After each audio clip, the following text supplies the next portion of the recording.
asking the social organizer of his school for information about organized trips. First, you have some time to look at questions 1 to 4. You'll see that there is an example which has been done for you. On this occasion only, the conversation relating to this will be played first. Good morning. Good morning. How can I help you? I understand that the school organizes trips to different... Yes, we run 5 every month. 3 during weekends and 2 Wednesday afternoon trips. There are 5 trips every month, so 5 has been written in the notes. Now we shall begin. You should answer the questions as you listen because you will not hear the recording a second time. Listen carefully and answer questions 1 to 4. Good morning. Good morning. How can I help you? I understand that the school organizes trips to different... Yes, we run 5 every month. 3 during weekends and 2 Wednesday afternoon trips. What sort of places? Well, obviously it varies, but always places of historical interest, and also which offer a variety of shopping because our students always ask about that. And then we go for ones where we know there are guided tours because this gives a good focus for the visit. Do you travel far? Well, we're lucky here, obviously, because we're able to say that all our visits are less than 3 hours drive.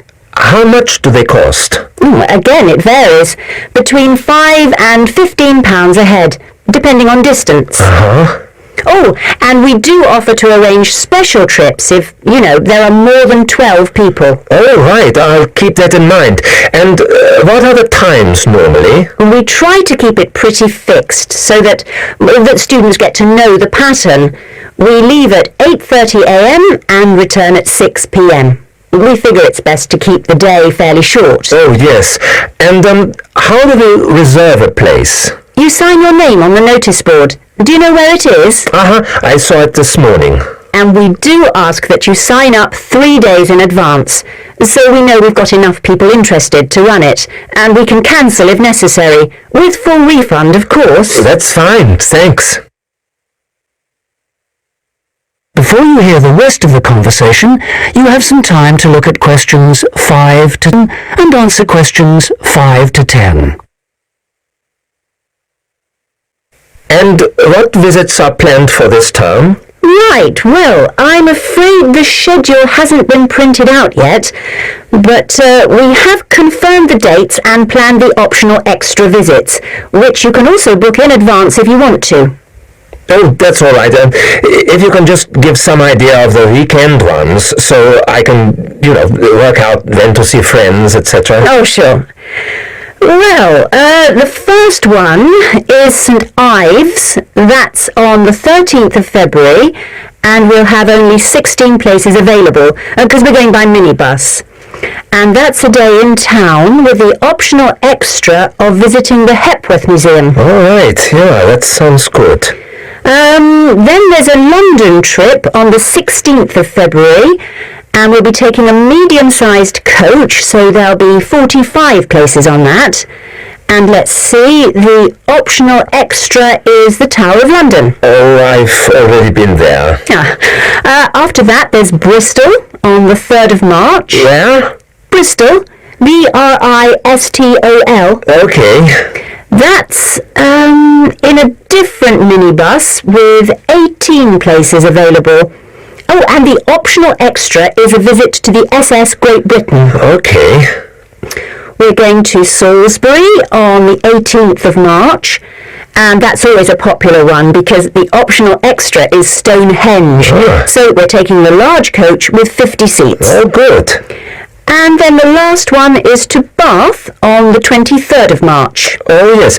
Is Bath the Roman city? Yes, that's right. And that's in the 16-seater minibus. And where's the optional visit? It's to the American Museum. Well worth a visit. Okay, well, that's great. Thanks for all that. My pleasure. Oh, by the way, if you want more information about any of the trips, have a look in the student newspaper. Okay. Or have a word with my assistant. Her name is Jane Yentob. That's Y-E-N-T-O-B. Right, I've got that. Thank you very much for all your help. You're very welcome. I hope you enjoy the trips. That is the end of Section 1. You now have half a minute. Section 2. You'll hear a tour guide giving a talk about a museum centre called Riverside Industrial Village. First, you have some time to look at questions 11 to 13. Now listen carefully and answer questions 11 to 13. Good afternoon, everybody, and welcome to Riverside Industrial Village. To start your visit, I'm just going to give you a brief account of the history of the museum before letting you roam about on your own. I won't keep you long, okay? Now, from where we're standing, you've got a good view of the river over there. And it was because of this fast-flowing water that this site was a natural place for manufacturing works. The water and the availability of raw materials in the area like minerals and iron ore, and also the abundance of local fuels like coal and firewood, all made this site suitable for industry from a very early time. Water was the main source of power for the early industries, and some of the water wheels were first established in the 12th century, would you believe? At that time, local craftsmen first built an iron forge just behind the village here on the bend in the river.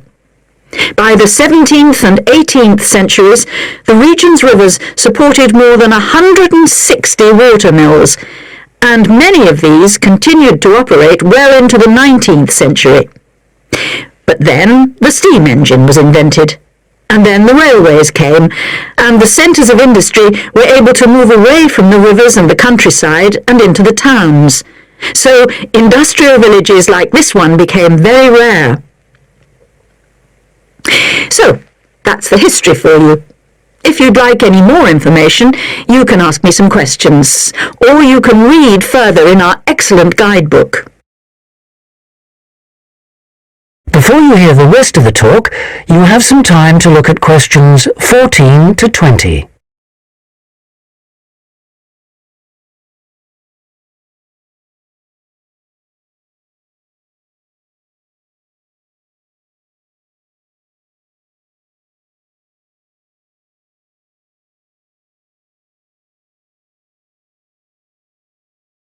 Now listen and answer questions 14 to 20.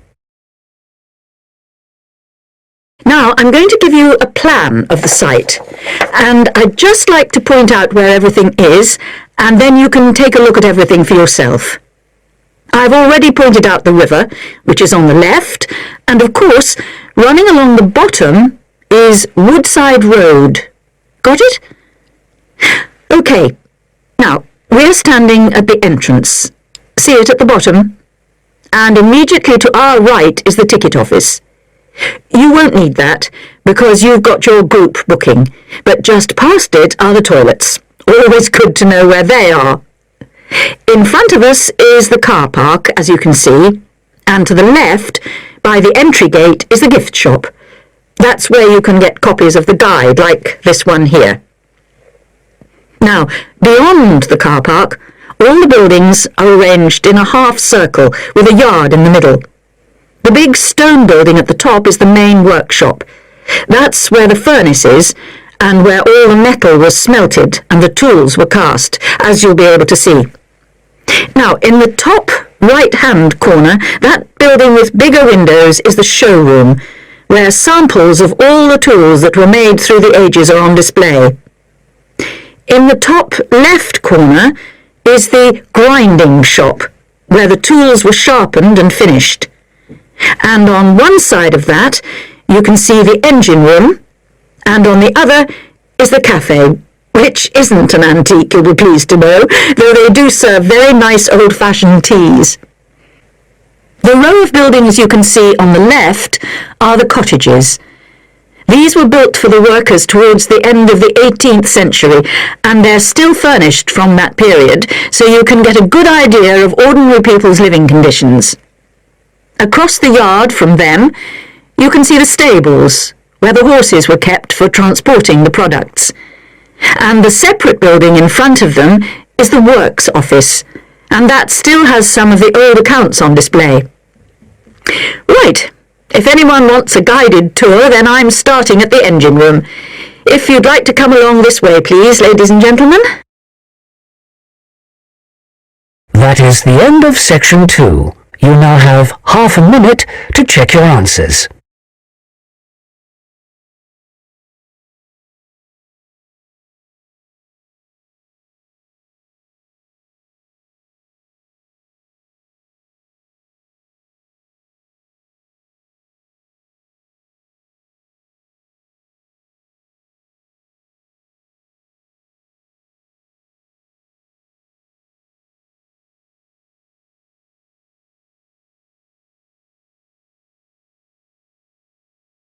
Now turn to section 3.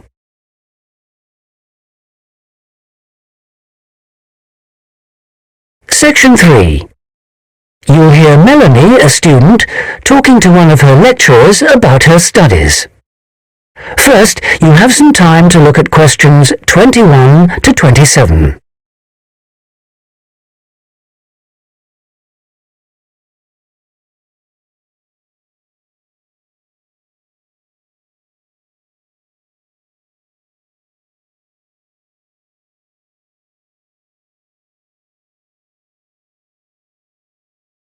Now listen carefully and answer questions 21 to 27.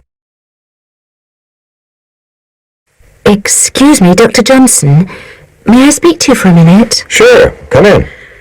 I'm Melanie Griffin. I'm taking your course in population studies. Right. Well, Melanie, how can I help you?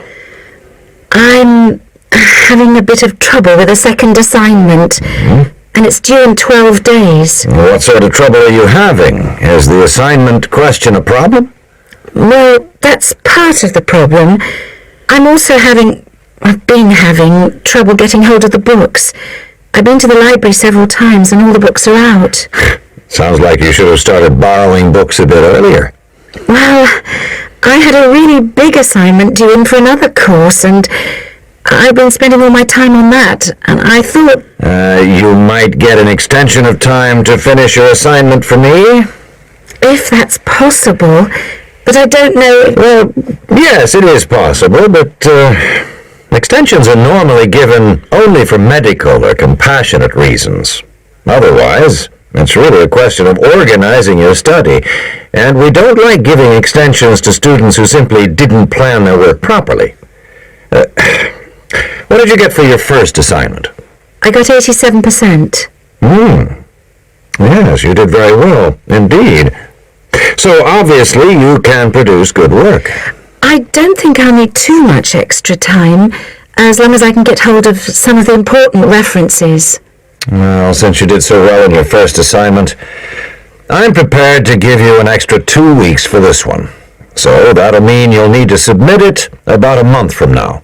Oh, thank you. Now, what about the reading materials? Have you checked out the journal articles in the list? No, not yet. There were about 20 of them, and I wasn't sure which ones would be most useful or important. Well, they're all useful, but I don't expect anyone to read them all because a number of them deal with the same issues. Let me give you some suggestions. The article by Anderson and Hawker is really worth reading. Right, I'll read that one. You should also read the article by Jackson, but just look at the part on the research methodology, how they did it. Okay, Jackson, got that. And if you have time, the one by Roberts says very relevant things, although it's not essential. So, okay, if it's useful, I'll try and read that one. Now, the one by Morris... I wouldn't bother with that at this stage if I were you. Okay, I won't bother with Morris. Oh, now, someone told me the article by Cooper is important. Well, yes, in a way. But just look at the last part, where he discusses the research results. And lastly, there's Forster. I can't think why I included that one. It's not bad, and could be of some help, but not that much.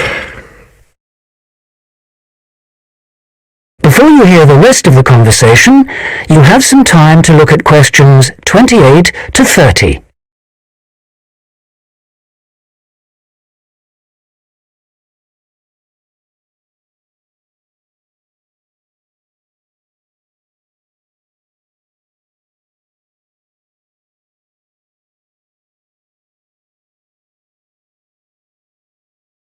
Now listen and answer questions 28 to 30. Now let's deal with the assignment question. What's the problem there? It's the graph on page 2. What seems to be the problem? It's just the bar graph showing reasons why people change where they live. Well, I've got a photocopy, but the reasons at the bottom are missing. Oh, okay. Look at the first bar on the graph. Now that indicates the number of people who move because they want more space. Oh, I see. Bar 1. Okay. Now what about the next bar? Bar 2 is to do with the people living nearby, disturbing them. So they chose to move away to somewhere quieter. Now let's look at bar number 3. Another reason people change their place of living is because they want to be closer to the city. Okay. Proximity to the city is an issue. Now, bar number 4 refers to problems when the owner of the property won't help fix things that go wrong. In other words, the owner is not helpful, and so the tenants move out. Okay. Now what about bar 5? Bar 5 is about those people who move because they need a bus or train to get them into the city or to go to work. Okay. And bar 6? Bar number 6 is interesting. That reason was given quite a lot. People moving because they wanted to be in a more attractive neighborhood. Oh, yes. Thank you very much. That is the end of section 3. You now have half a minute to check your answers.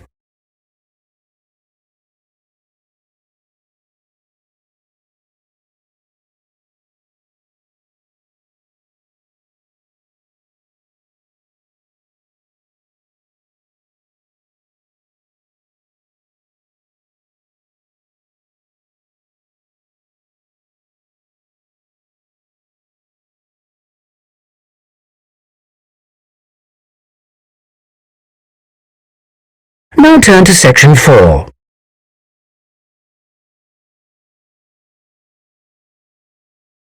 Section 4. You will hear a talk on the subject of the urban landscape. First, you have some time to look at questions 31 to 40.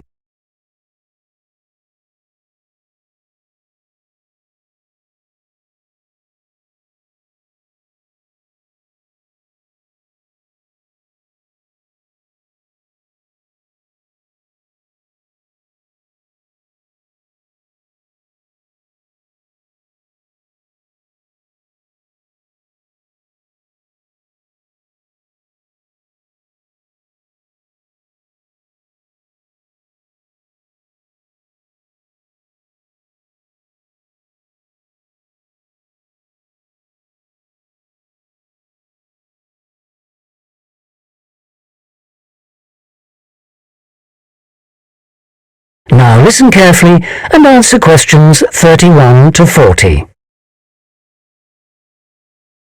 Good day, ladies and gentlemen.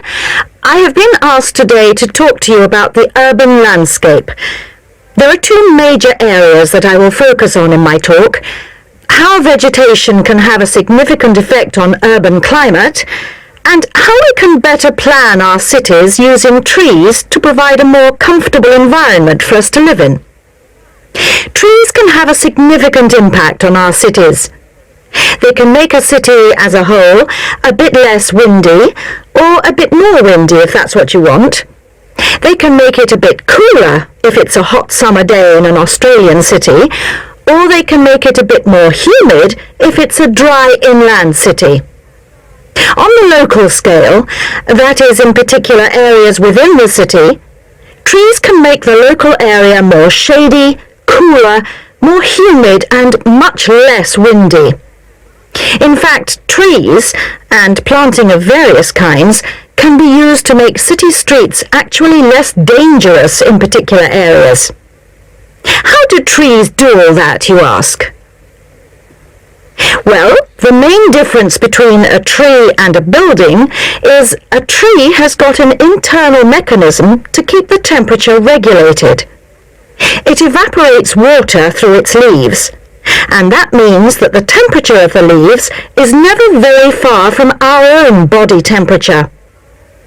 The temperature of a building surface on a hot sunny day can easily be 20 degrees more than our temperature. Trees, on the other hand, remain cooler than buildings because they sweat. This means that they can humidify the air and cool it, a property which can be exploited to improve the local climate.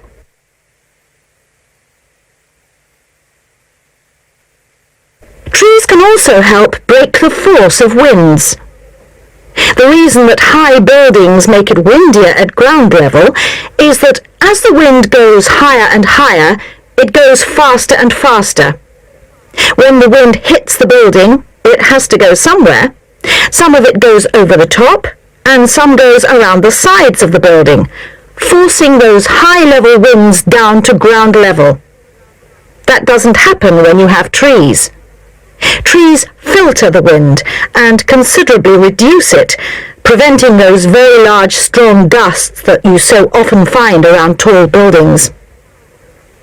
Another problem in built-up areas is that traffic noise is intensified by tall buildings. By planting a belt of trees at the side of the road, you can make things a little quieter, but much of the vehicle noise still goes through the trees. Trees can also help reduce the amount of noise in the surroundings, although the effect is not as large as people like to think. Low-frequency noise in particular just goes through the trees as though they aren't there. Although trees can significantly improve the local climate, they do, however, take up a lot of space. There are root systems to consider, and branches blocking windows and so on. It may therefore be difficult to fit trees into the local landscape. There is not a great deal you can do if you have what we call a street canyon, a whole set of high-rises enclosed in a narrow street. Trees need water to grow. They also need some sunlight to grow, and you need room to put them. If you have the chance of knocking buildings down and replacing them, then suddenly you can start looking at different ways to design the streets and to introduce tree planting. That is the end of section 4. You now have half a minute to check your answers.